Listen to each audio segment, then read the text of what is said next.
pagi ini anak-anak kelas 1, kelas 2, kelas 3, dan kelas 4.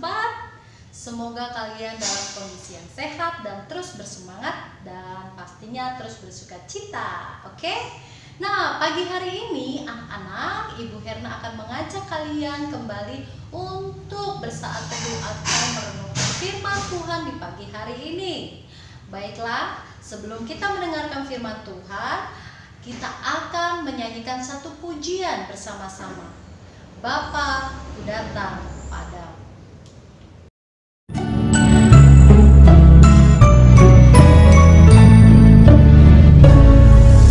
Bapa, ku datang padamu, naikkan ucapan syukur atas kasih anugerah-Mu yang indah setiap hari.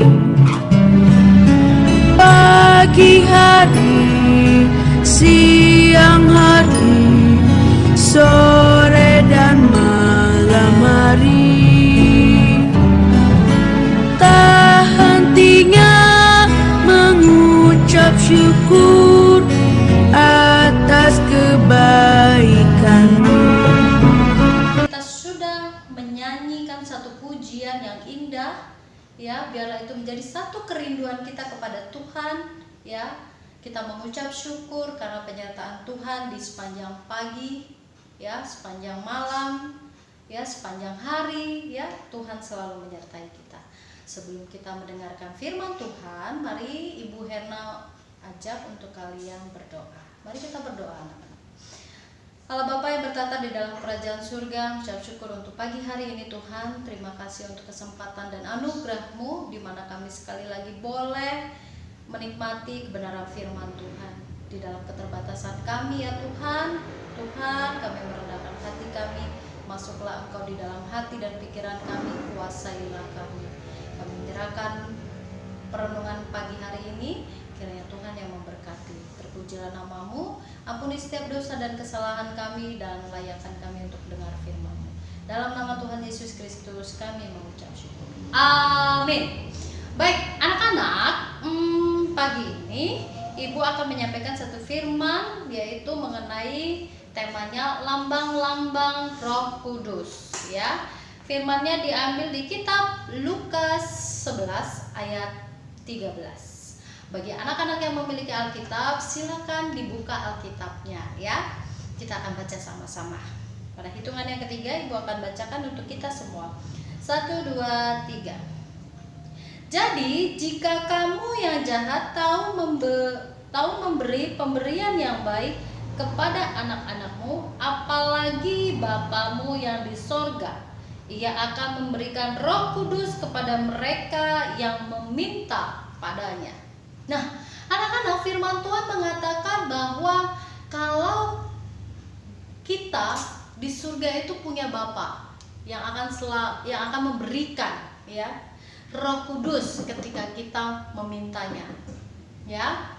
Nah, anak-anak, kita akan lihat, ya, seminggu yang lalu atau berapa minggu yang lalu kita semua sudah mendengarkan tentang perenungan firman Tuhan mengenai lambang Roh Kudus, tentang Roh Kudus, ya. Jadi anak-anak, pagi ini Ibu ingin melanjutkannya, ya, seperti firman Tuhan yang dikatakan pada ayat yang ke-13, ya. Bapamu yang di sorga, Ia akan memberikan Roh Kudus kepada mereka yang meminta kepadanya, ya. Jadi Tuhan akan berikan. Nah, sekarang kita akan kenalan dulu, ya, lambang-lambang Roh Kudus itu seperti apa. Yang pertama, ya, dikatakan di Yehezkiel 37 ayatnya yang ke-9 mengatakan bahwa Roh Kudus dilambangkan sebagai nafas hidup, ya. Ingat cerita Kejadian pertama, bagaimana manusia diciptakan oleh Allah pada mulanya. Allah mengembuskan rohnya ke dalam manusia itu melalui apa? Hidung, ya kan? Itu menunjukkan apa, anak-anak? Itu menunjukkan kuasa Allah, kehadiran Allah, ya. ada di dalam tubuh kita. Artinya apa, Nara? Roh Allah itu ada di dalam tubuh kita. Baiknya ini, kita ini adalah baiknya. Jadi Allah diam di dalamnya, ya, diam di dalam diri kita, ya. Jadi itu yang disebutkan di Yehezkiel 37 ayat 9a. Roh Allah, ya, hembusan nafas kehidupan, ya, nafas hidup, ya, itu diberikan kepada kita pada saat ini. Lalu yang kedua apa ya? Yang kedua, kemarin kalian sedang belajar tentang Kisah Para Rasul. Ini kelanjutannya. Di Kisah Para Rasul 1 dikatakan bahwa murid-murid Tuhan Yesus sedang menanti-nantikan kehadiran Roh Kudus yang dijanjikan oleh Yesus Kristus ketika dia akan naik ke surga. Jadi anak-anak, ya, janji Allah ditepati. Pada Kisah Para Rasul 2 dikatakan pada saat Allah mencurahkan, ya, ini dikenal sebagai dengan hari Pentakosta, hari pencurahan Roh Kudus, ya.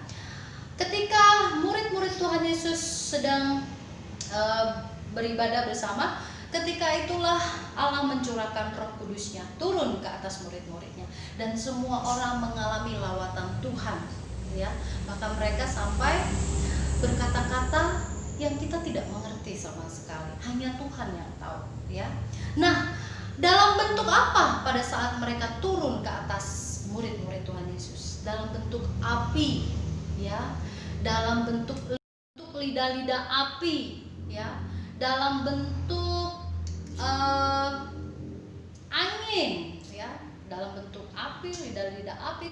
Lalu yang selanjutnya, ini berarti yang keempat, ya, atau yang ketiga, ya. Ini menunjukkan di kisah Lukas, ya, Lukas 4 ayat 18.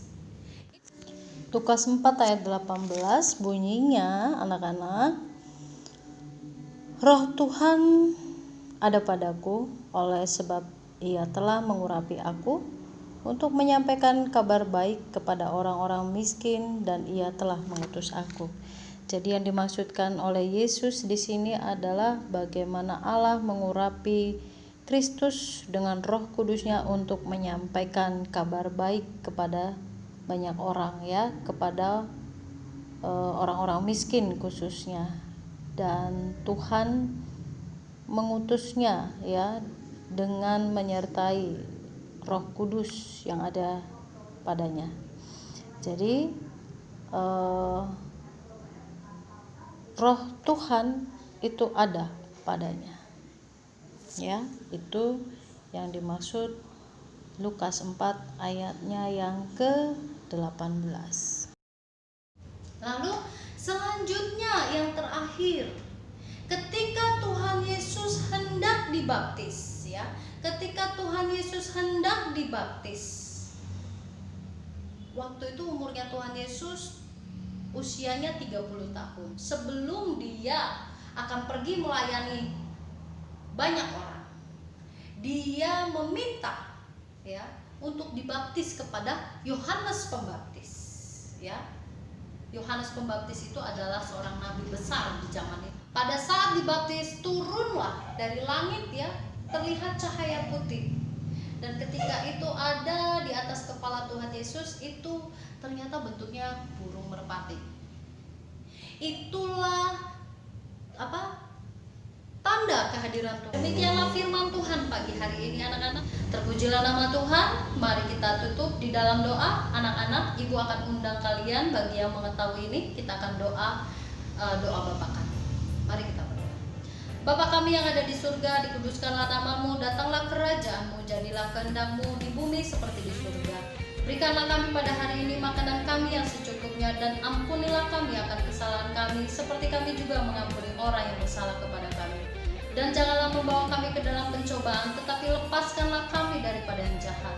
Karena Engkau yang mempunyai kerajaan dan kuasa dan kemuliaan sampai selama-lamanya. Di dalam nama Tuhan Yesus Kristus kami bersyukur untuk pagi hari ini. Mari anak-anak katakan amin. Ya, anak-anak, Ibu Herna sudah selesai menyampaikan firman Tuhan. Sampai jumpa kembali dan selamat belajar, selamat beraktivitas, tetap semangat, tetap semangat, tetap semangat. Tuhan Yesus memberkati kita semua.